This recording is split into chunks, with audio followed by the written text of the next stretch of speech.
Shalom, Kol Halal, Yahweh, Bahasham, Yahweh Shai, Bahasham, Wakaha Kodash. Double honors to the apostles, double honors to the elder bishops. Salutations to all my fellow laborers doing this work in truth and sincerity, risking their lives and their freedom to do so, now more so than ever. 144,000.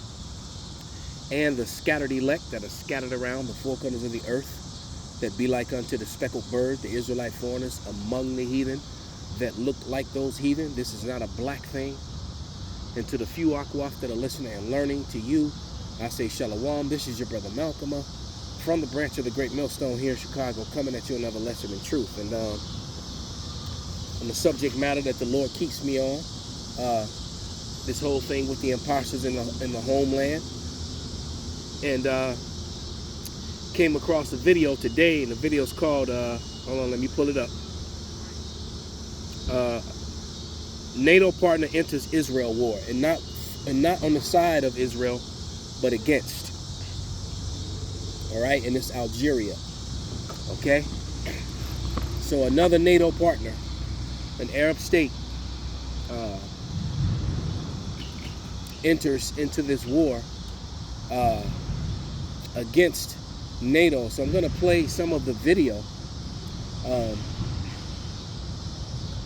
and the first part he's speaking in Arabic. So I'll just tell you the main message that he says. I'm not going to try to repeat everything that he says, and then we'll play about 5-6 minutes of the video and just bring out a few scriptures. All right, but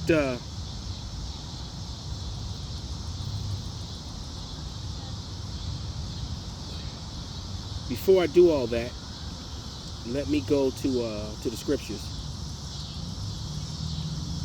because this is a time that we're in. We're told to prophesy against many kingdoms and many nations. That's what we're told to do. All right.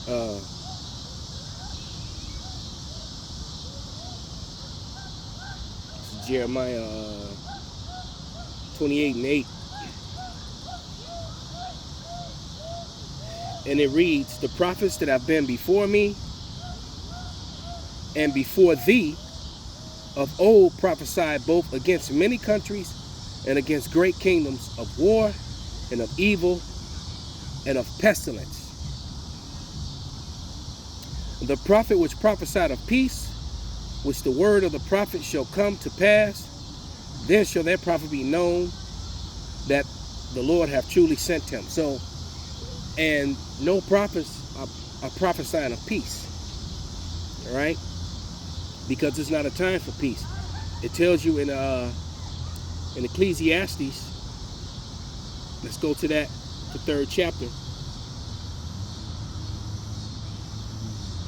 I'm going to read from like verse 1 through 8 here.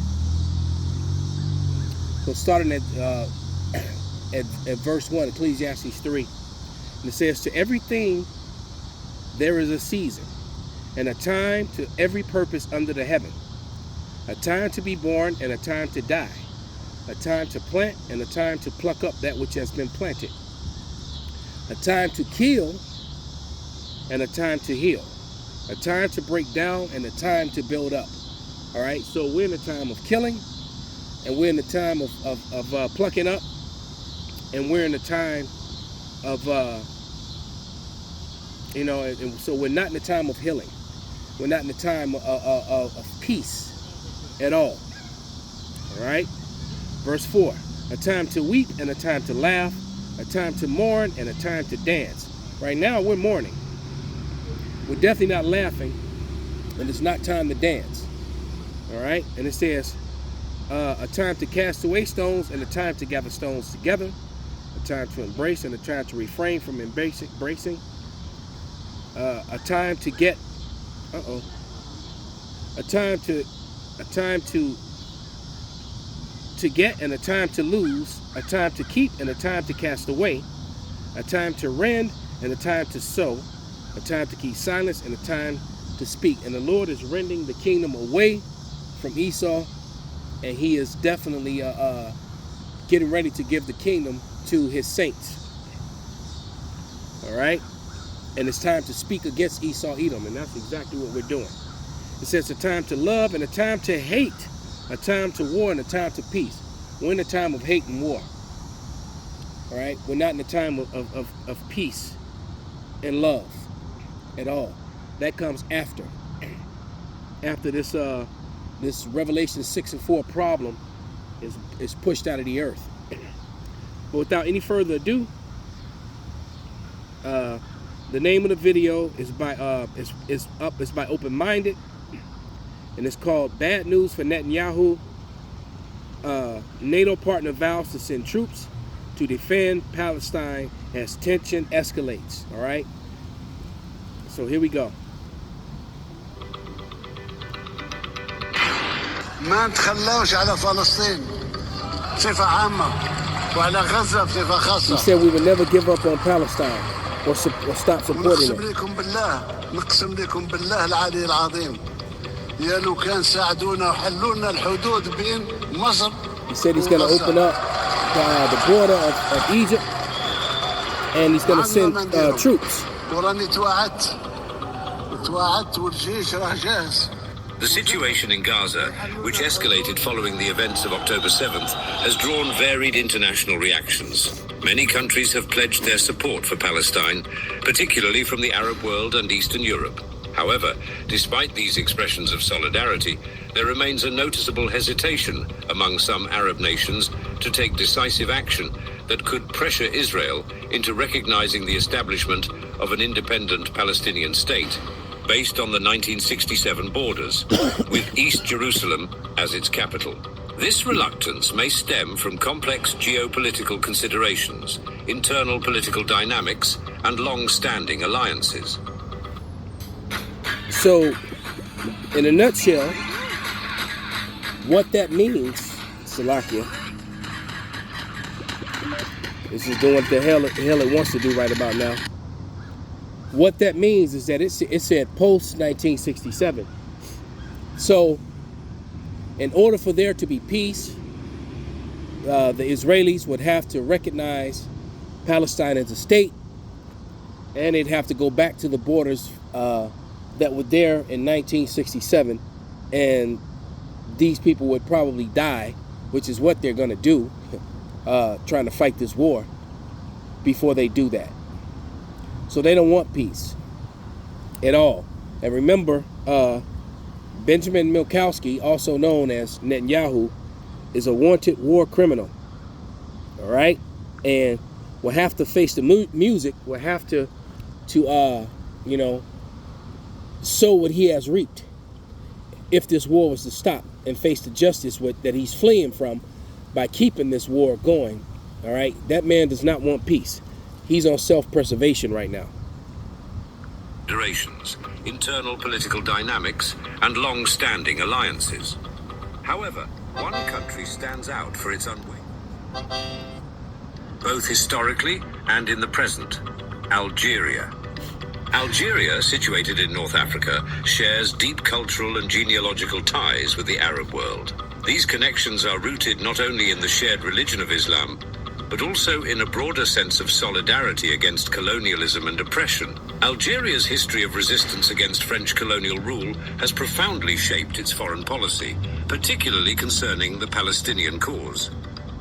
The parallels between And let me correct what I said earlier in the opening. It was Egypt that has sided, not Algeria. All right, Egypt is a NATO ally. All right, and but they're siding with the rest of the Arab world.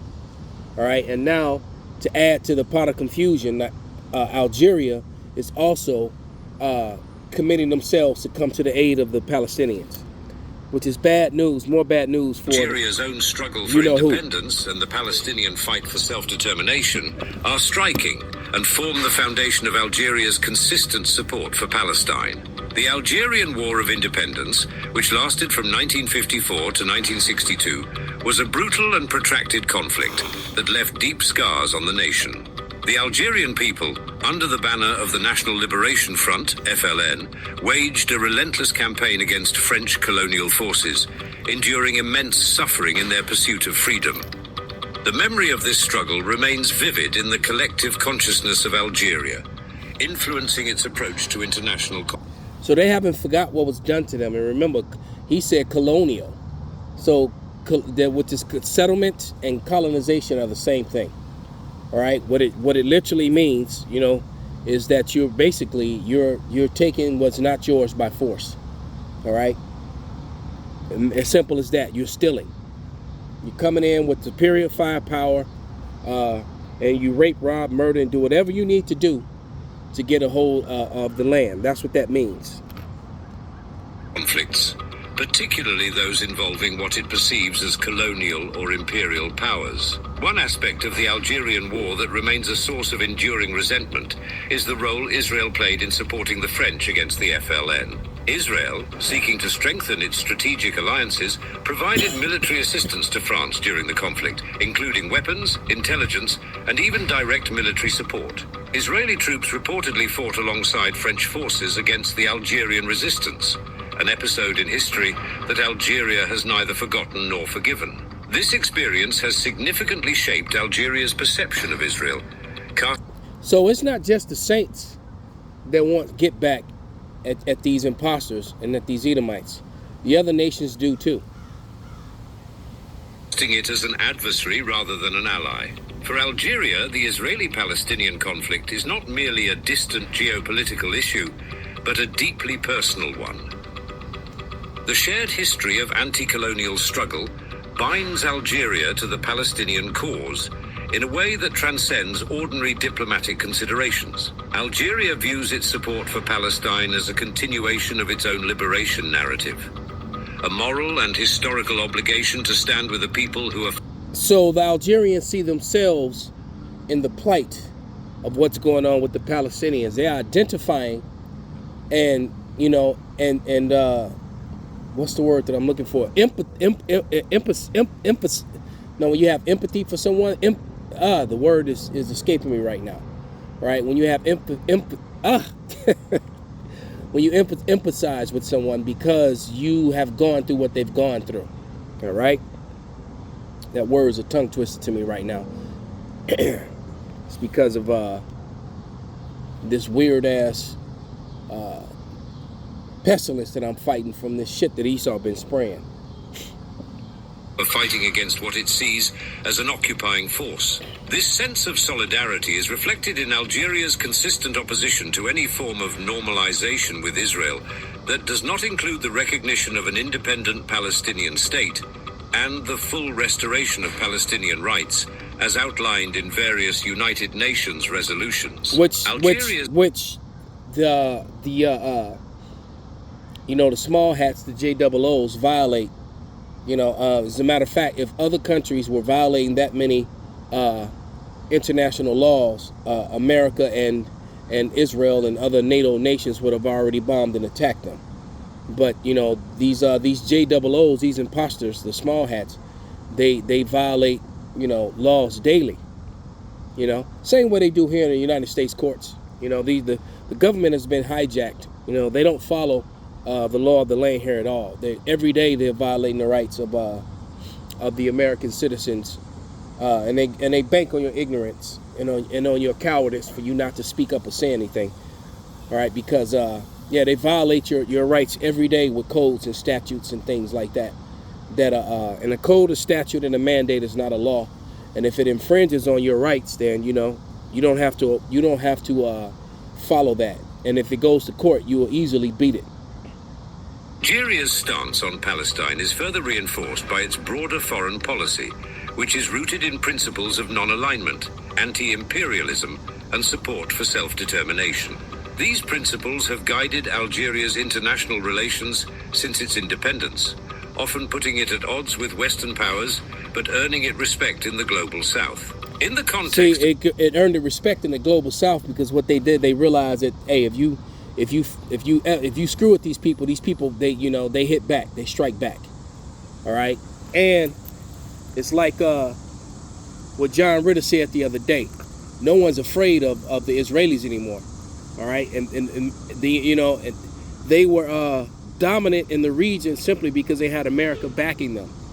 But to show you that they can't control, that they can't win a war against anyone, even Hamas, without the help of NATO, which is fastly turning on them, is the situation that they have in the Red Sea. The fact that the Houthis were able to control the Red Sea and prevent their ships from going in and out, etc., etc. Well, that's evidence right there by itself. So these people are in trouble, man.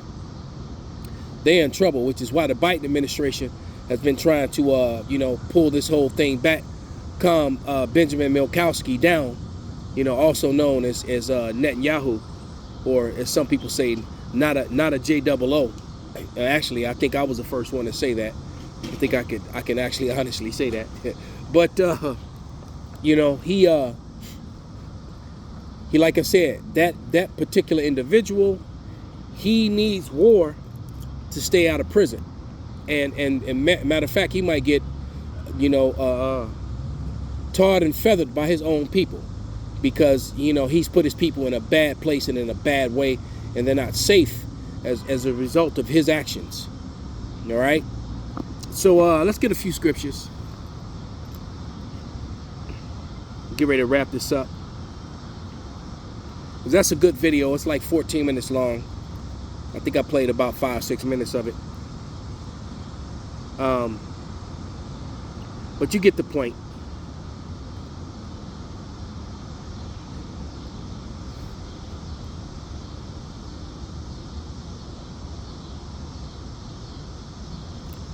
So, Laki, I'm looking for scripture, and I just found it. This is Revelation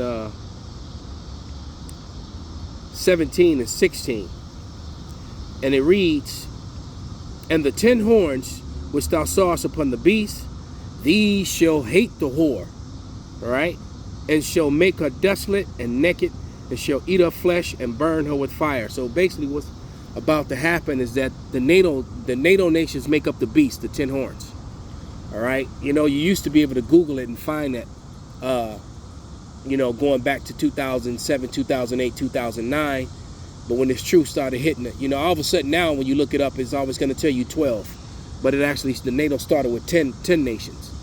All right, they were trying to get around fulfilling that prophecy, trying to hide from it.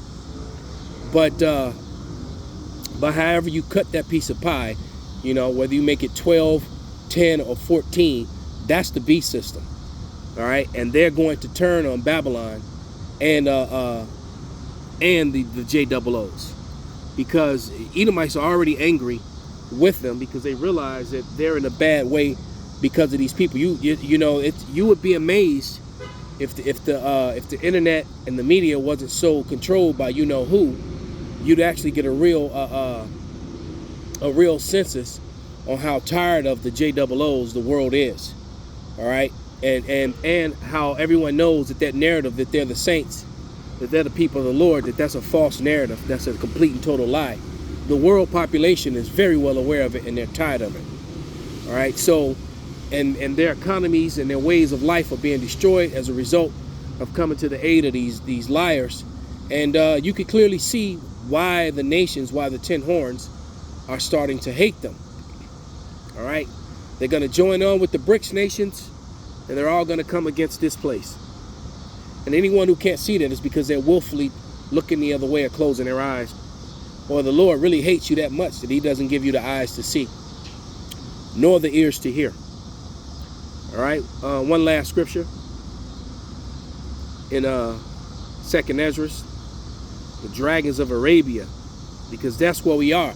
Algeria is going to be a part of that. Because even though Algeria is in Africa, there's some Hamites among them, but they're mostly Ishmael.